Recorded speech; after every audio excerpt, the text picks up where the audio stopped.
What is this one thing that the earth is asking of you that you can take on today to truly help this planet? Self-compassion.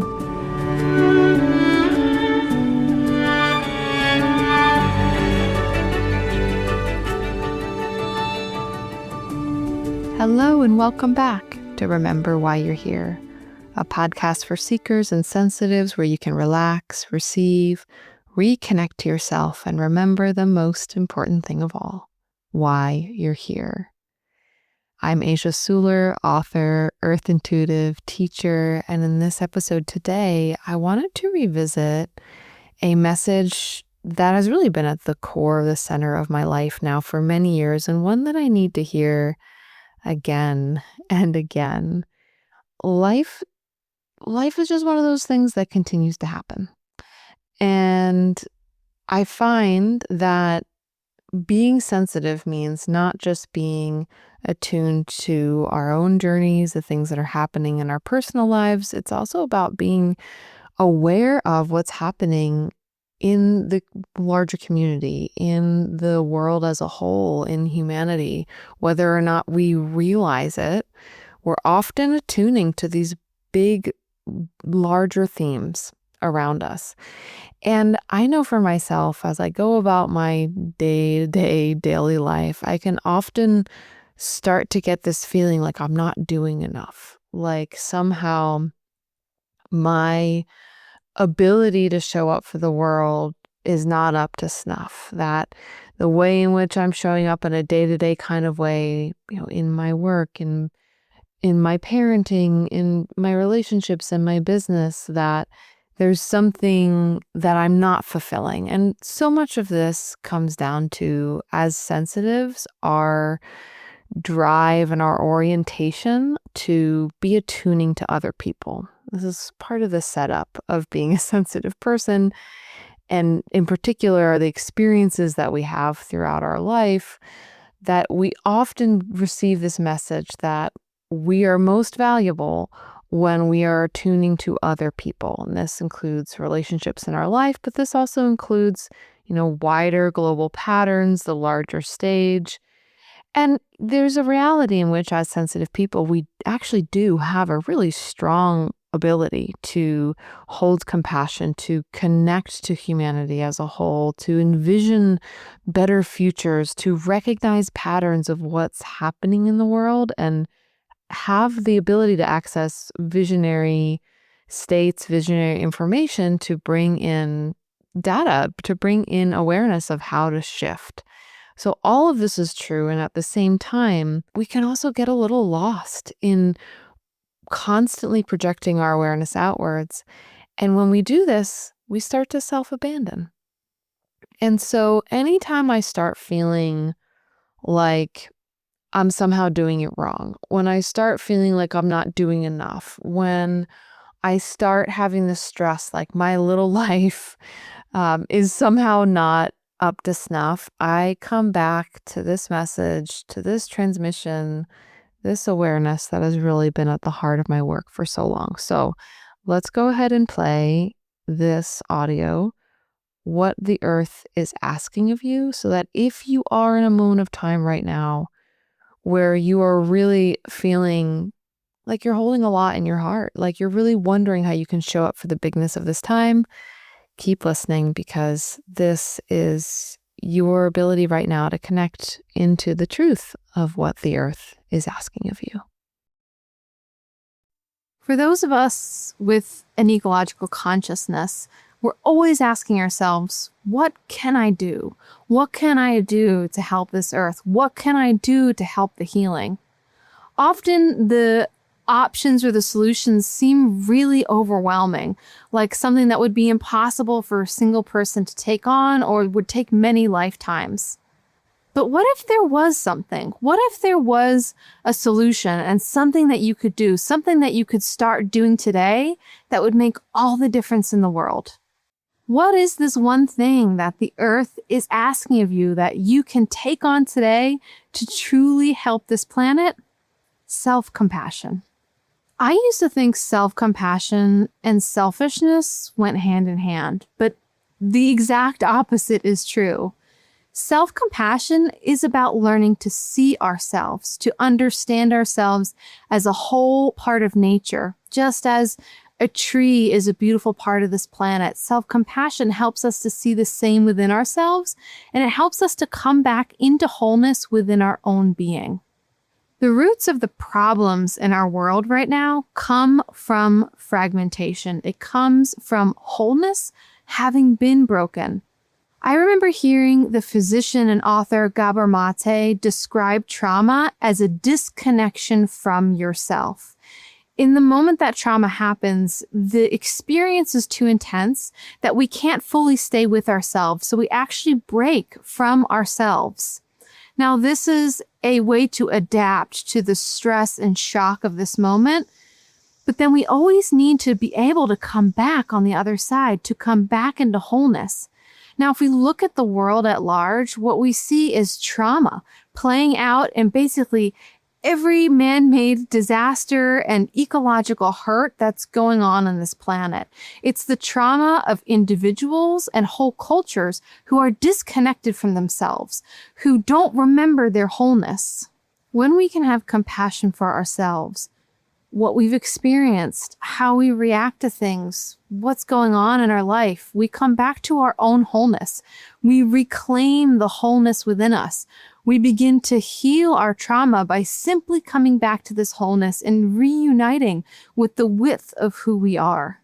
And when we can access that, we can begin to understand the gifts that we were meant to bring into this world to help this planet heal, to help the earth on this journey of regeneration. When we can see and recognize this wholeness in ourselves again, we access the most precious thing of all, which is our gifts, the gifts that we came here to give this planet, the gifts that we are here to translate and bring to this earth to help the earth heal. For this reason, the earth is always reflecting back to us our goodness. The natural world, the living world, is constantly showing you your wholeness. It is teaching us self-understanding and self-compassion because the living world, which is much wiser and wider than our own minds and selves, knows that self-compassion is essential to stepping into healing personally and globally. So if you need some science to back this up, research shows that increased self-compassion can help us also increase our sense of responsibility towards others, morality, and empathy. Stable self-esteem is also positively correlated with things like curiosity to learn new things and a desire to challenge ourselves.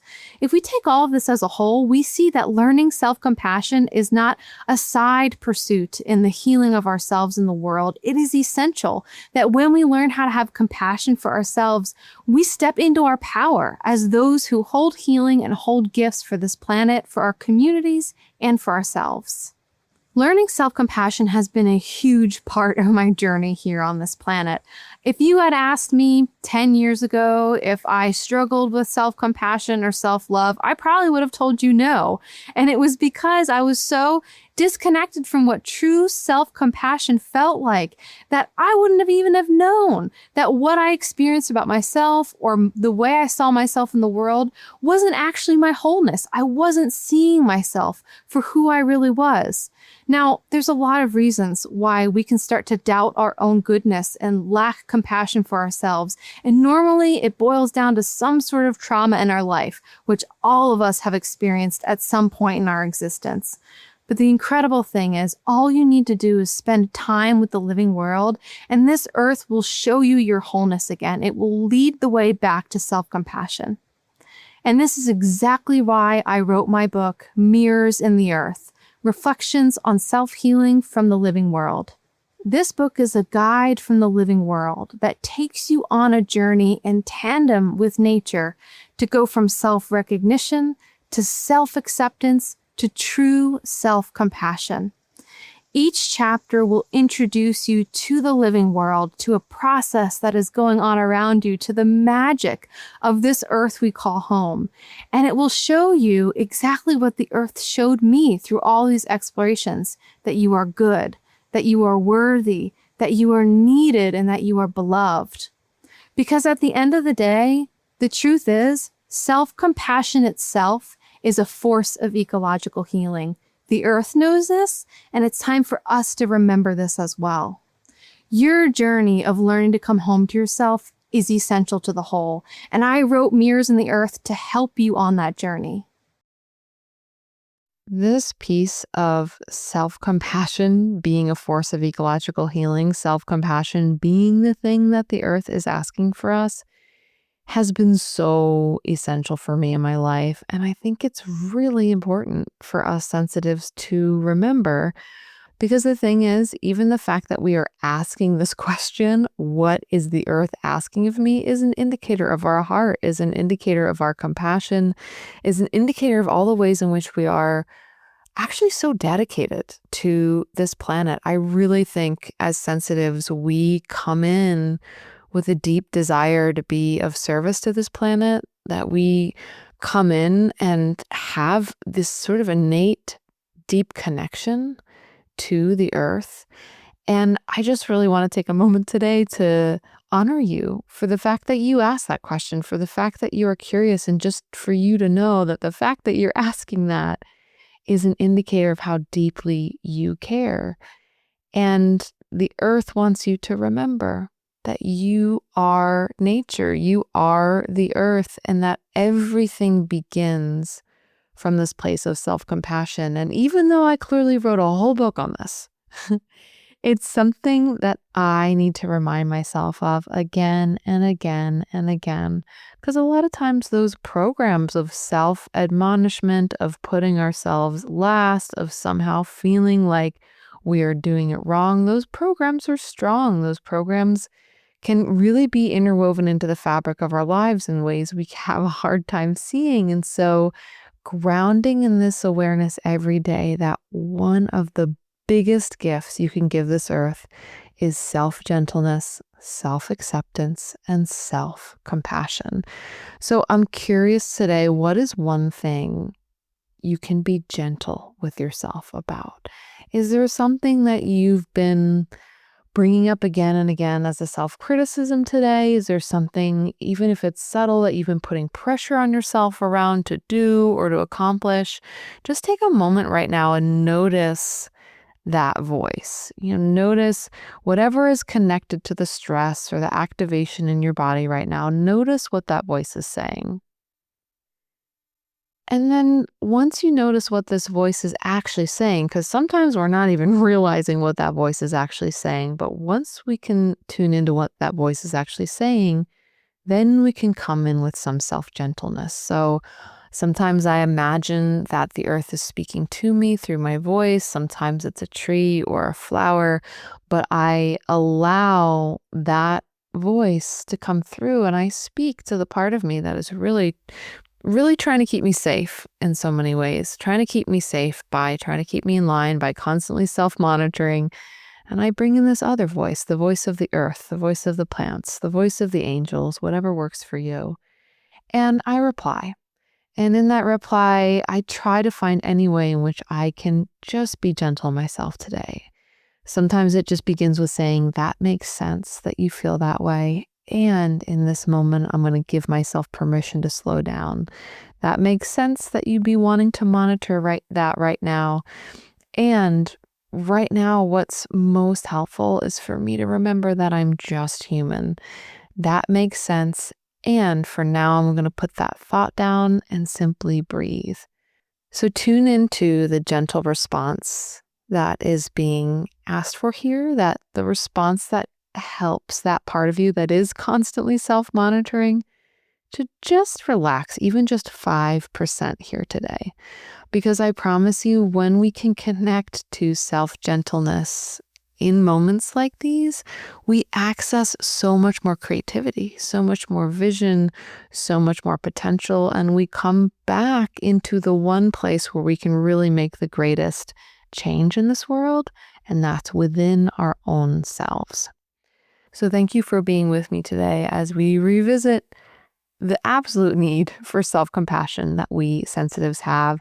And if you would like to connect even deeper with me or even deeper into this space, I would love to see you over on my new Substack, Remember Why You Are Here. There have been amazing conversations around some of these podcast episodes over on the Substack. I've also been sharing extended reflections on the episodes, as well as monthly roundups, talking about our intuitive readings, going even deeper with them at the end of the month. And this week, I actually just released a little mini course follow-up episode to our intuitive reading for this month called the Dream Remembrance Recipe, because I have gotten this hit that our dreams are coming in this month in a big way to help us really orient to the shifts that we need to make inside of ourselves to fully be in alignment with our paths, to fully be in alignment with kind of the runway that I see is the last half of this year. It's sort of like a runway where so much can happen. And so many of the messages that are coming in for us from our own wider self through the earth will be coming in through our dreams. And so I created this little mini course specifically for this month, this time, to help you really open the portal of your dreams, to remember them more, to call in some big dreams. So if you're interested in that, head on over to my Substack and check it out. It is a paid post, but it's just $5 a month to access all of the paid content over there on the Substack, as well as that deeper community. So thank you so much for being here with me for this episode. Thank you so much for all the ways in which you are continuing to companion yourself in this life. It's a big deal. It's big work. And as you continue to do this work for yourself, as you continue to show up for yourself, may you be blessed with moments of vision and perspective, and may you always be able to connect to and remember that most important thing of all, why you're here.